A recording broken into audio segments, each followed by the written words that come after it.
ऊपर वाले की दी हुई समस्या लाइलाज होती है। बादल फट गया, भूकंप आ गया, बाढ़ आ गई, सुनामी आ गई, धूप बहुत ज़्यादा है, ठंडी बहुत ज़्यादा है। ऊपर के द्वारा दी गई समस्याएं हमारे वश में नहीं है, हम उनको कंट्रोल नहीं कर सकते। लेकिन नीचे की द्वारा जो समस्याएं शुरू की जाती हैं इंसान के द्वारा, उन सबका इलाज है, कोई भी लाइलाज नहीं होती। और कभी आप ध्यान से देखिए तो हम ऊपर वाले की समस्याओं से परेशान हैं या नीचे वाले की समस्याओं से परेशान हैं? जोर से बोलिए जरा। किसके परेशान है? नीचे वाले।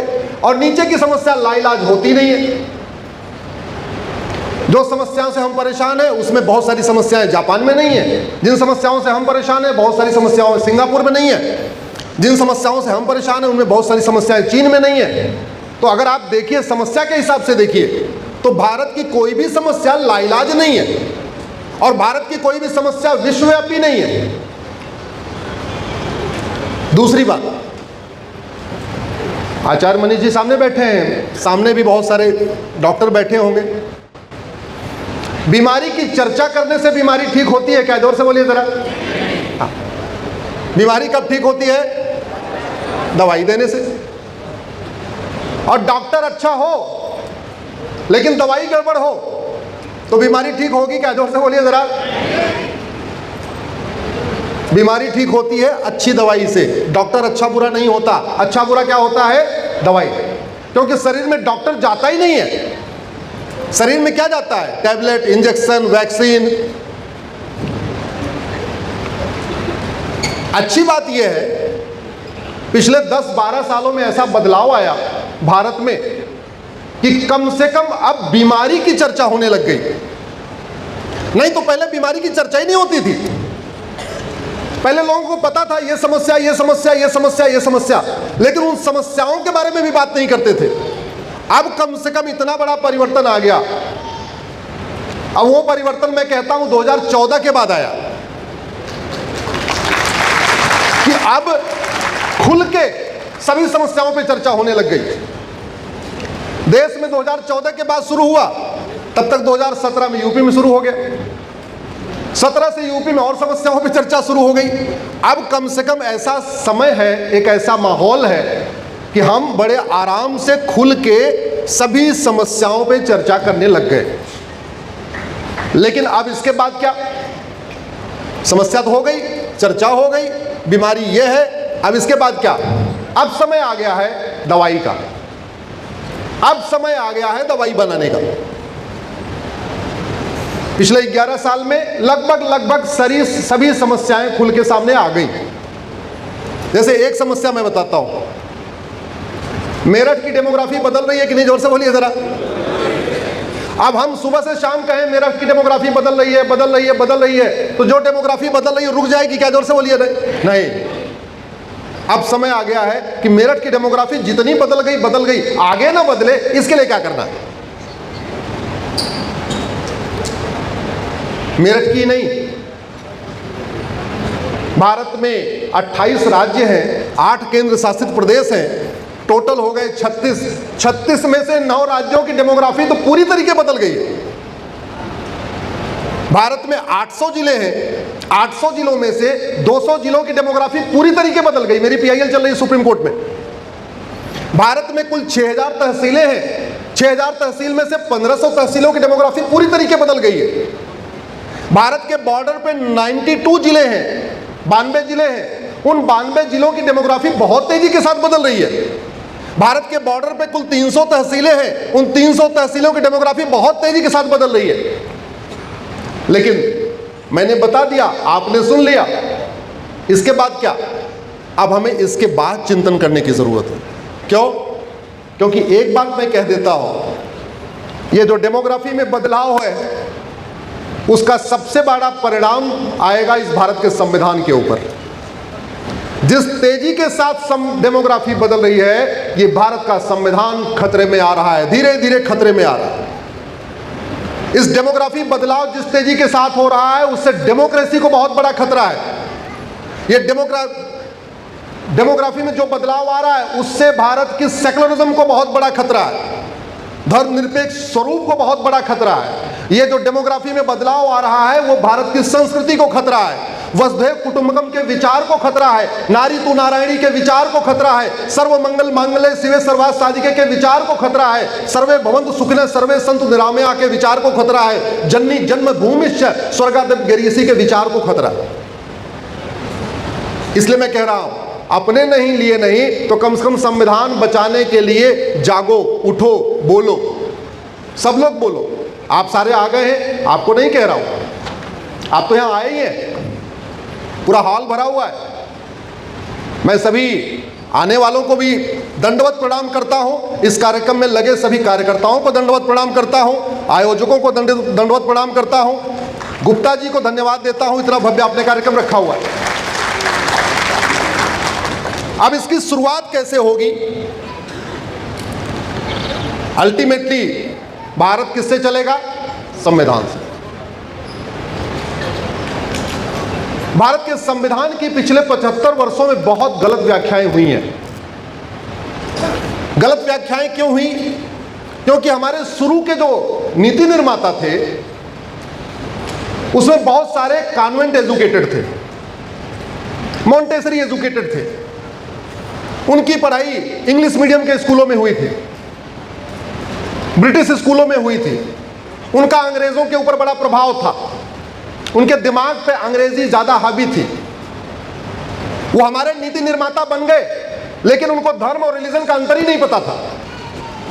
उन्होंने धर्म को रिलीजन समझ लिया, रिलीजन को धर्म समझ लिया। वो हमारे नीति निर्माता बन गए, लेकिन उन्होंने संविधान की ऐसी गलत व्याख्या किया जिसके कारण धीरे धीरे धीरे धीरे पिछले 75 वर्षों में हम डूबते चले गए। आम क्या है? पेड़। और बबूल क्या है? पेड़। अब संविधान की शपथ लेने वाले कह रहे हैं भारत में सब एक समान है, क्योंकि आम भी पेड़ है और बबूल भी पेड़ है, इसलिए जितना खाद पानी आम को देना है उतना खाद पानी बबूल को देना है। तो 5 साल के बाद क्या होगा? बबूल और मोटा ताजा हो जाएगा, और बबूल मोटा ताजा हो जाएगा तो बबूल में क्या निकलेगा? कांटा। पहले छोटे छोटे कांटे निकलते, अब मोटा ताजा हो गया तो बड़े बड़े कांटे निकलने शुरू हो गए। और ये प्रकृति का नियम है कि आम और बबूल एक साथ रह ही नहीं सकते। आप किसी बगीचे में देख लेना जाके, आम के बगल में बबूल लगा दो, बबूल के बगल में आम लगा दो, अल्टीमेटली आम सूख जाएगा। आम और बबूल एक साथ रह ही नहीं सकते, ये प्रकृति का स्वरूप है। अब संविधान की शपथ लेने वाले कह रहे ये हिरन जानवर है और ये लकड़बग्घा भी जानवर है। Equality before law, equal protection of law, इसलिए जितना चारा हिरन को दो उतना ही चारा लकड़बग्घा को दो। नतीजा क्या होगा? जोर से बोलिए जरा। कुछ दिन के बाद लकड़बग्घा चारा भी खाएगा, बाद में हिरन को भी खा जाएगा, क्योंकि लकड़बग्घा और हिरन एक साथ सरवाइव कर ही नहीं सकते। लकड़बग्घे के बगल में हिरन ले आओ या हिरन के बगल में लकड़बग्घा ले आओ, अंत में खत्म कौन होगा? जोर से बोलिए जरा। ये गलतियां हुई हैं और ये गलतियां आज भी हो रही हैं। हमारी सुप्रीम कोर्ट में लड़ाई इसी बात की चल रही है। मैं बार बार कह रहा हूं, भारत के संविधान को ऑक्सफोर्ड के चश्मे से मत पढ़ो, भारत के संविधान को कैम्ब्रिज के चश्मे से मत पढ़ो, भारत के संविधान को भारत के चश्मे से पढ़ो, फिर समझ में आएगा इस संविधान में कोई परिवर्तन की जरूरत नहीं, इस संविधान को ठीक से लागू करने की जरूरत है। एक मेरी PIL चल रही है माइनॉरिटी के ऊपर। भारत के संविधान में माइनॉरिटी कमीशन नाम का शब्द ही नहीं है। भारत के संविधान में माइनॉरिटी अफेयर मिनिस्ट्री नाम का शब्द ही नहीं है। और इसलिए नहीं है क्योंकि भारत का विभाजन किस आधार पर हुआ था? जोर से बोलिए जरा। भारत का विभाजन जाति के आधार पर हुआ था क्या? भारत का विभाजन भाषा के आधार पर हुआ क्या? भारत का विभाजन क्षेत्र के आधार पर हुआ क्या? नहीं। भारत का विभाजन किस आधार पर हुआ? मजहब के आधार पर। जब मजहब के आधार पर देश का विभाजन हो गया, फिर मजहब के आधार पे नियम कानून चलना चाहिए क्या? जोर से बताइए जरा। मजहब के आधार पे वक्फ बोर्ड, वक्फ ट्रिब्यूनल होना चाहिए क्या? मजहब के आधार पे आयोग और मंत्रालय होना चाहिए क्या? मजहब के आधार पे नियम और कानून होना चाहिए क्या? मजहब के आधार पे स्कूल और कॉलेज होना चाहिए क्या? मजहब के आधार पे लोन और वजीफा होना चाहिए क्या? नहीं। और भारत का संविधान भी इसकी इजाजत नहीं देता। मैं पिछले 2017 से 8 साल हो गए सुप्रीम कोर्ट में इसी बात की लड़ाई लड़ रहा हूं। पहले मुझे यह बताओ, भारत का संविधान मजहब के आधार पर 1 रुपए खर्च करने की इजाजत देता है क्या? आर्टिकल 27 कहता है मजहब को प्रमोट करने के लिए 1 रुपए खर्च नहीं हो सकता। धर्म को नहीं। आप लोग धर्म को रिलीजन समझते हैं, बहुत बड़ी भूल है ये। और ये भूल यूनिवर्सिटी में भी हो रही है, कोर्ट में भी हो रही है, अदालतों में भी हो रही है। धर्म रिलीजन नहीं है, रिलीजन धर्म नहीं है, धर्म मजहब नहीं है, मजहब धर्म नहीं है। धर्म और मजहब के ऊपर एक मेरी अलग PIL चल रही है जिसमें मैंने धर्म और मजहब के बीच में 20 अंतर बताए हैं। मोटा मोटा अंतर बता देता हूं। धर्म जोड़ता है और मजहब, जोर से बोलिए, धर्म जोड़ता है और मजहब तोड़ता है। धर्म और मजहब में उतना ही अंतर है जितना जमीन और आसमान में है। दुर्भाग्यवश इस देश के नेता, अभिनेता, लेखक, बुद्धिजीवी, पत्रकार, कलमकार, यूट्यूबर सारे के सारे धर्म को रिलीजन समझ के बैठे हुए, रिलीजन को धर्म समझ के बैठे हुए। अब सवाल यह है कि जब कहीं पे भी माइनॉरिटी शब्द का उपयोग नहीं है, फिर माइनॉरिटी के नाम पे इतना खेल कैसे चल रहा है? खेल चल रहा है संविधान की गलत व्याख्या के कारण। हुआ यह कि जब देश का बंटवारा हुआ तो कुछ लोग यहां रहना चाहते थे। वो बोले कि साहब हम लोग यहां रहना चाहते हैं, लेकिन मजहब के आधार पे बंटवारा हुआ है तो बहुत गुस्सा है लोगों में। सरकार बनेगी हिंदुओं की, क्योंकि मजहब के आधार पे बंटवारा हो गया। कल को पूरे देश की सरकार हमको त्योहार न मनाने दे, हमें अपना कल्चर न फॉलो कर दे, तो हम क्या करेंगे? हम यहाँ रहना चाहते हैं लेकिन हमको इतनी गारंटी दे दो हम अपना त्योहार मना सके। तो बोले ठीक है, आर्टिकल 29 तुम्हें अपना त्योहार मनाने का अधिकार है। बोले साहब सारी सरकारें हिंदुओं की बनेगी, मजहब के आधार पर विभाजन हो गया, गुस्सा है। कल को मान लो हमको भी कुछ स्कूल कॉलेज खोलने का मन करे तो हम कैसे खोलेंगे? सरकारें तो हमें खोलने नहीं देंगी। तो बोले ठीक है, आर्टिकल 30 तुम अपना एजुकेशन इंस्टीट्यूशन भी खोल लेना। ये मैं संविधान निर्माताओं की बात कर रहा हूं। आर्टिकल 29 में कहा अपना त्योहार मना लेना, आर्टिकल 30 में कहा अपना स्कूल और कॉलेज खोल लेना। लेकिन उसके पहले 2 आर्टिकल में क्लेरिफिकेशन भी दिया कि बाद में कहीं खेला ना हो जाए। आर्टिकल 27 में कह दिया मजहब को प्रमोट करने के लिए सरकार 1 रुपए खर्च नहीं करेगी, और आर्टिकल 28 में कह दिया किसी भी सरकार के द्वारा मान्यता प्राप्त स्कूल में, सरकार के द्वारा फंडेड स्कूल में, सरकार के द्वारा किसी भी तरीके से जो कनेक्टेड स्कूल है उसमें मजहब की कोई टीचिंग नहीं होगी, मजहबी तालीम नहीं होगी, रिलीजियस टीचिंग नहीं होगी। फिर आप ध्यान रखिएगा, संविधान धार्मिक शिक्षा पे रोक नहीं लगा रहा है। संविधान किस पे रोक लगा रहा है? Religious teaching.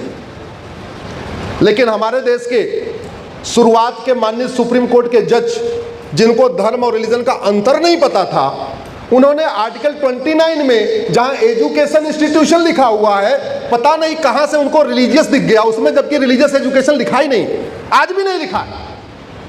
एजुकेशन इंस्टीट्यूशन को रिलीजियस एजुकेशन इंस्टीट्यूशन मान लिया। लेकिन एक बात आज तक डिसाइड नहीं हुई कि ये जो माइनॉरिटी की बात हो रही है, ये कौन सा माइनॉरिटी? दुनिया में 1100 रिलीजन है, तो क्या सभी 1100 रिलीजन के लोगों को भारत में माइनॉरिटी का दर्जा मिलेगा, या जो भारत में पंथ शुरू हुए उनको मजहब रिलीजियस माइनॉरिटी का दर्जा मिलेगा?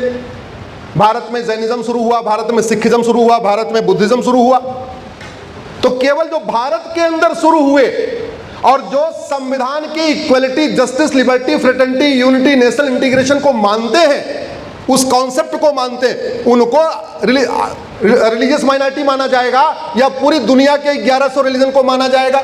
ये बात मैं इसलिए कह रहा हूं, ये चौधरी चरण सिंह यूनिवर्सिटी का सभागार है। ये वीडियो लाखों करोड़ों युवाओं तक पहुंचेगा, लॉ कॉलेज के प्रोफेसर तक पहुंचेगा, डीन तक पहुंचेगा, रीडर तक पहुंचेगा। इस पर चिंतन करें कि रिलीजियस माइनॉरिटी का मतलब क्या? पूरी दुनिया की 1100 रिलीजन को भारत में रिलीजियस माइनॉरिटी दिया जाएगा, या भारत के अंदर जो रिलीजन शुरू हुए उनको दिया जाएगा? लिंग्विस्टिक माइनॉरिटी का क्या? दुनिया में 6500 भाषाएं हैं, क्या सबको लिंग्विस्टिक माइनॉरिटी का दर्जा मिलेगा, या भारत के अंदर भाषाओं को मिलेगा?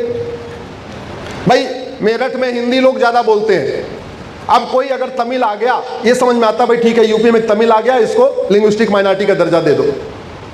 अगर आप भारत की भाषाओं के बाहर जाओगे फिर तो जो चाइनीज लैंग्वेज बोलते हैं उनको भी लिंग्विस्टिक माइनॉरिटी का दर्जा दो, फ्रेंच बोलते हैं उनको भी लिंग्विस्टिक माइनॉरिटी का दर्जा दो, जर्मन को भी लिंग्विस्टिक माइनॉरिटी का दर्जा दो। किस आधार, अगर आप भारत के बाहर निकले तो फिर आप कैसे डिसाइड करोगे किसको देना किसको नहीं देना? अगर आप भारत के बाहर के रिलीजन को रिलीजियस माइनॉरिटी मान रहे हो तो यहूदी को फिर क्यों नहीं, बहाई को क्यों नहीं?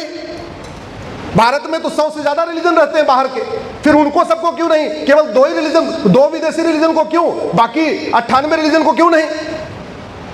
इस पे चिंतन करने की जरूरत है। और एक बार चलो हमने दे भी दिया तो पहली बात तो यह भी तय हो जाए, नेशनल लेवल पे देखा जाएगा, स्टेट लेवल पे देखा जाएगा या डिस्ट्रिक्ट लेवल पे देखा जाएगा। चलो एक बार यह भी तय हुआ कि नेशनल लेवल पे देखा जाएगा, तो नेशनल लेवल पे माइनॉरिटी कौन होगा इसकी भी कुछ परिभाषा हो जानी चाहिए। माइनॉरिटी जानते हैं यूएन की डिफिनेशन क्या है? Any group or community which is socially, economically, politically non dominant, inferior in population, less than 1%। ऐसा समुदाय, ऐसा कम्युनिटी जिसकी कोई राजनीतिक हैसियत न हो, कोई आर्थिक हैसियत न हो, कोई सामाजिक हैसियत न हो, संख्या में नगण्य हो, 1% से कम हो, उसको क्या कहते हैं? माइनॉरिटी।